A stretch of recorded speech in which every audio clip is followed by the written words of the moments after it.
This is a production of SDPD.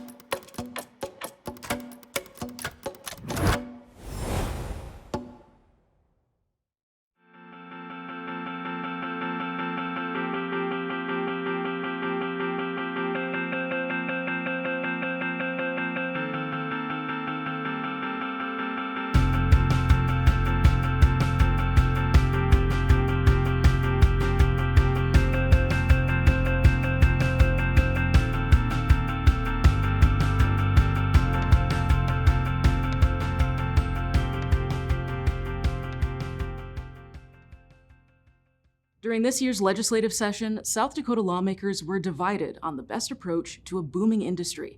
Hyperscale data centers are massive buildings that house computer servers.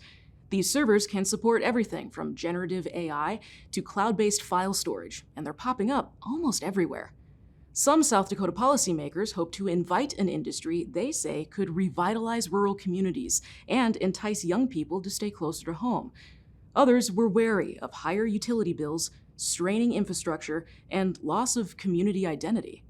We're reviewing how these policy debates played out in the state capitol and beyond this session. We'll start with District 4 Representative Kent Rowe. He explains why he brought a bill to incentivize data centers. District 4 includes 6 counties in northeast South Dakota. Dual County is one of them.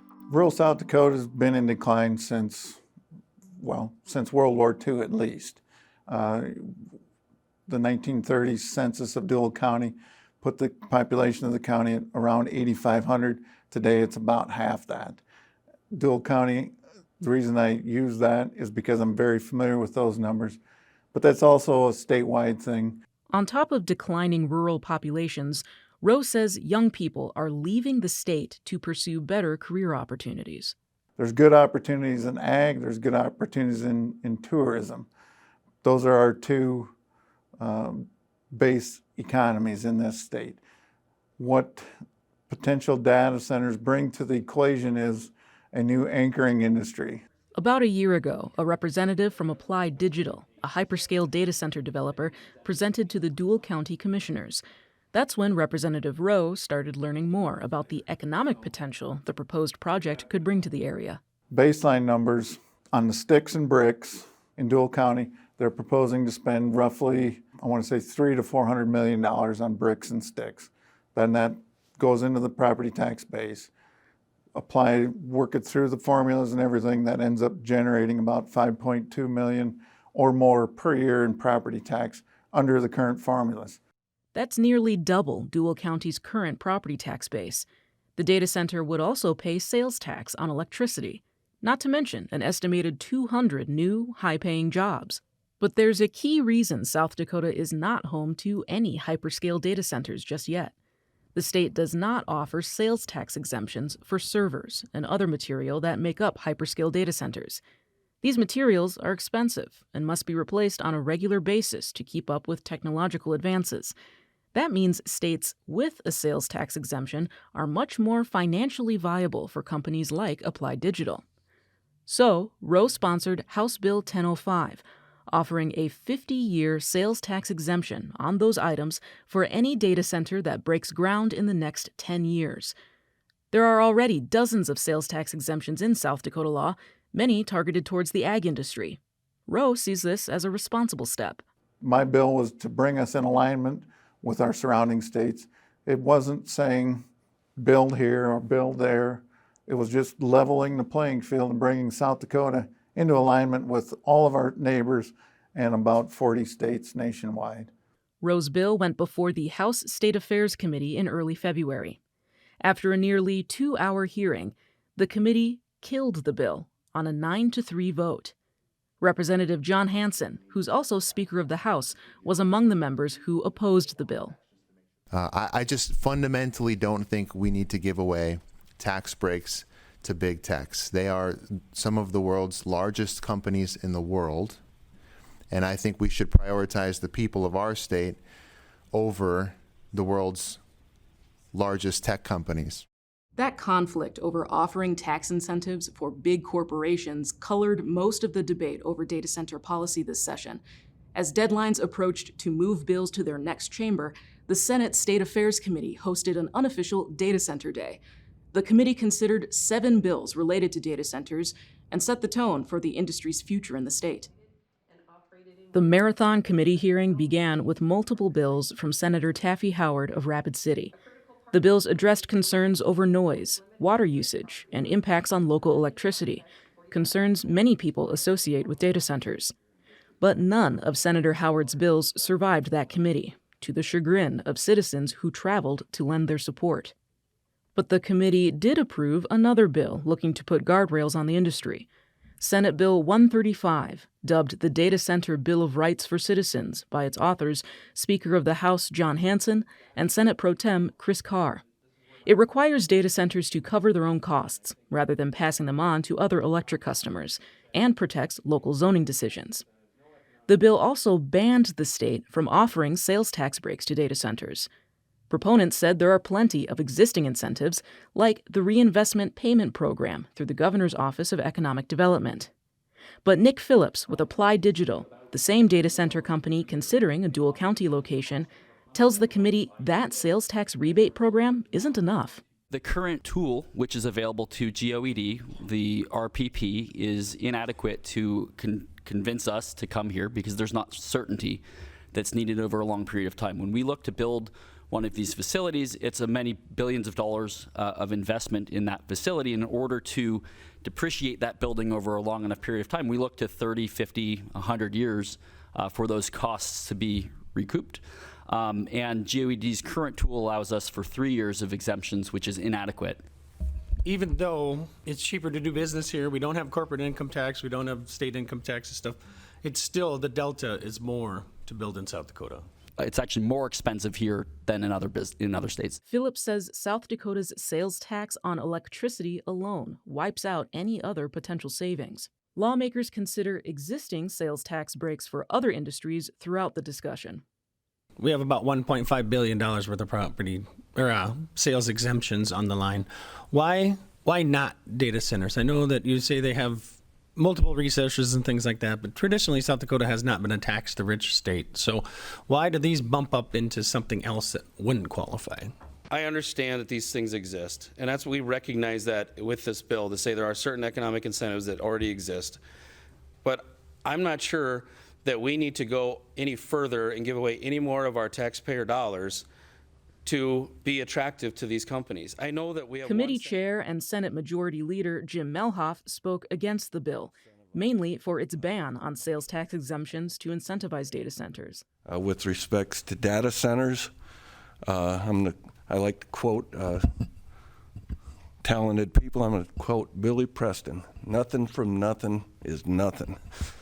And you're going to have nothing if we maintain the status quo with our attitude towards economic development in this state. But the committee advanced SB 135 to the Senate floor with a due-pass recommendation. The only other bill to survive the day came from Senator Casey Crabtree of Madison. Senate Bill 239 expanded the Reinvestment Payment Program mentioned earlier in the day. Instead of the 3-year period data center lobbyists deemed inadequate, the bill extends the program up to 30 years, pending a 2/3 majority approval from the State Board of Economic Development. The end results from the Senate State Affairs Committee puzzled people like Taffy Howard, who spoke to us the next day. It is odd that Senator Carr's bill passed, because that was a data center bill of rights, and said you can't give them any tax refunds or any tax breaks.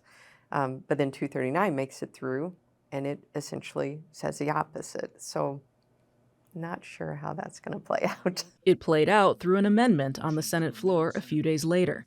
The amendment removed the section banning sales tax incentives from SB 135. And so until I get provided with greater clarity on that language, I'm just going to strike it at this time as I'm working with our fine minds in LRC to provide clarity to that question about the tax exemptions and if they prohibit the rebates. The Senate handily approved the bill. That was not the case for Crabtree's bill expanding the Reinvestment Payment Program. The bill would have applied to any industry, but senators debated for nearly an hour the pros and cons of incentivizing data centers. Many shared the same opinion that killed Representative Rowe's sales tax bill. It was 6 o'clock in the morning when I took off this morning, and the people on the road with me were the guys going to work. I'm assuming factory workers, plumbers, whoever, everybody who has a white truck like mine with a ladder on it. And that's the key. Where's their tax break?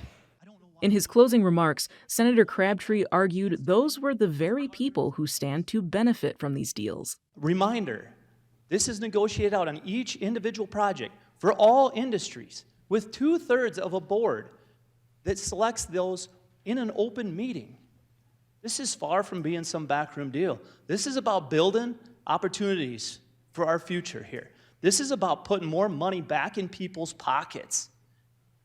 I'm talking hardworking South Dakotans, the ones with the ladders on the trucks and the ones with the hammers on the hips.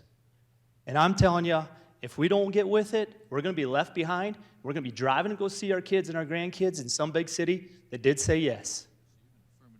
But the Senate ultimately said no by a razor-thin margin, killing that last bill to incentivize data centers in South Dakota. The debates that unfold during session can have immediate impacts around the state. Applied Digital had planned to host a town hall for Dual County residents who wanted to learn more about the proposed data center in Toronto. But the last bill incentivizing data centers died in the Senate the day before that town hall was scheduled.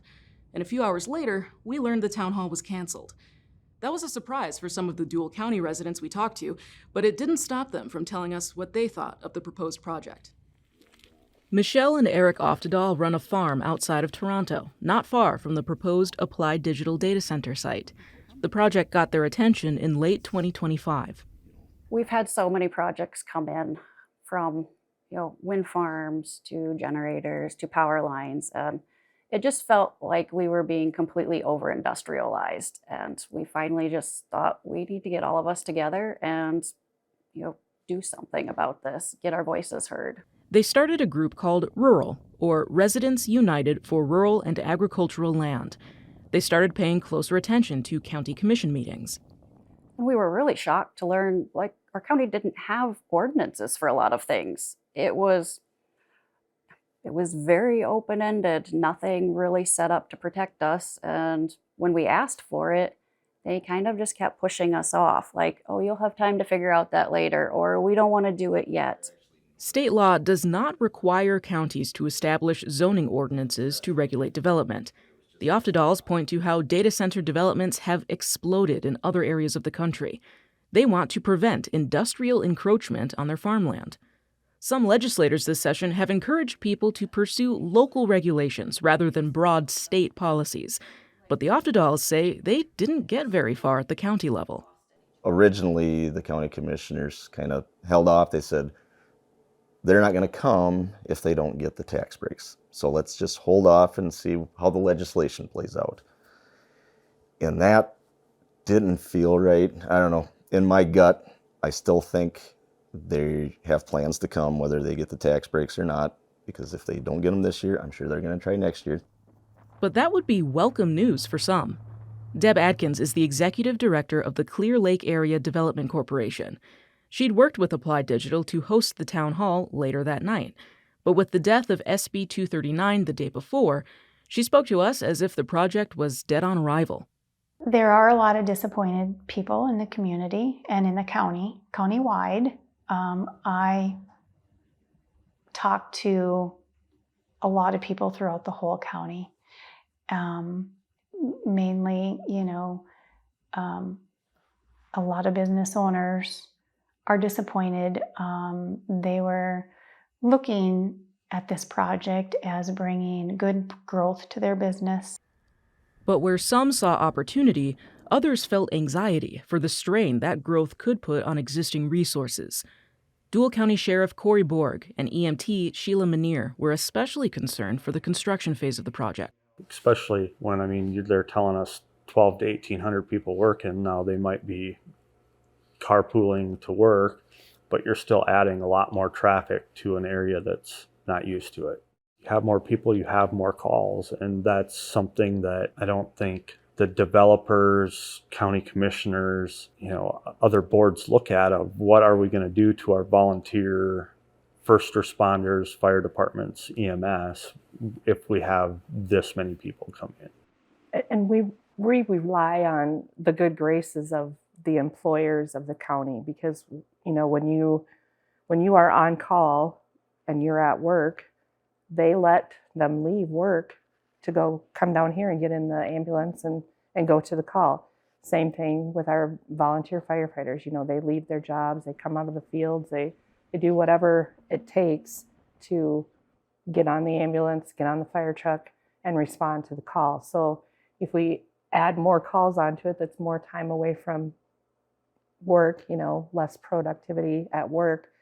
How long before our employers start going, oh, I don't know if we should let you be on call anymore when you're at work. Of course, that massive traffic influx only lasts so long. Residents expected anywhere from 150 to 200 jobs once the data center was up and running, with an average wage around $65,000 a year. But there's still skepticism. And even if you take that average of $65,000, there's no housing available in Toronto. I mean, there's one or two empty houses. Even if Applied Digital were to fund housing developments to address that issue, Eric Oftedal isn't convinced. Do you really want to be a company town? If something happens and there's a bubble and it bursts or whatever and they go out of business, then all of a sudden you have a whole bunch of empty houses in town. But according to Deb Adkins, Toronto's population was never expected to double with the data center. You wouldn't have that whole 150 coming into the community. That 150 would also, went as far as Brookings, and supplying people in Brookings with jobs coming this way, and over, probably to Castlewood coming this way, and even Watertown coming this way. The kinds of projects that are needed, are the bigger projects like Applied Digital for housing and job security and keeping our kids here, wanting the kids to come back home again and stay here and have jobs for them, and it just wouldn't be manual jobs of stuff, it would be also career jobs, with companies like them to come in and supply those jobs for the area. She's not the only one concerned about the next generation. Sheriff Borg thinks of the ambulance volunteers. You look at our roster, I think our oldest volunteer is around the 70-year-old mark, and the youngest is 18. So there's a wide gap in there. And then you take, I think we did awards in January, and a lot of those had 20 years or more in. And so you're looking at, what I call the downhill slide of retirement of those. So who's going to replace those? Something we hear from the folks that were excited about these development projects saying, we want our community to grow. We want our kids to stay around here closer to home and have those job opportunities. It almost sounds like if the kids are staying around, maybe a better chance of that next generation joining first responders. I guess, how do you weigh those two things? To me, it's more of a struggle on the volunteer side that, when I grew up and Sheila did, and a lot of people, you helped out your community by doing that, and knew that you might miss a basketball game or your child's events, but the community needed that help, and that's what you did. And you've seen kind of a shift more towards, no, I'm going to be home with my family. I know I've been asked this question too, like, well, they're going to give you a bunch of money. Well, money is great. And I've said this before, money is great. It buys us the things, but it doesn't fill our boots. It doesn't bring us the staff that we need. The issue has dominated local conversations for months, including lengthy county commission meetings. The minutes from a dual county commissioners meeting in December report 90 local residents arrived for public comment, expressing a range of opinions. Sheriff Borg was one of them. Personally, I'm not against the data center. I come out in December and called the issues for first responders, for of, hey, what is this going to do? It doesn't mean I'm against the data center, and it doesn't mean that I'm for it either, but I want the answers. Like, I think that's a responsible question to ask. I really do believe an elected official, whether it be me or a county commissioner, needs to represent their district, or myself, the county, and myself being the sheriff, I should be representing the people on public safety matters. And the county commissioners should be representing their district on what does my district want? Does my district want this project or not? And that's where I think we get into some trouble with elected officials of not always listening to the people that put them in office. That frustration has extended to state lawmakers. Representative Kent Rowe has faced his share of pushback in local Cracker Barrels for supporting tax incentives for data centers. He respects those concerns, but they aren't the only opinions he's heard. I've had so much positive contact. Please keep carrying this forward. These are necessary things. Address the concerns, address the need for more law enforcement or more emergency services. Whatever you need to do to provide comfort for these people, because that's ultimately what they're seeking.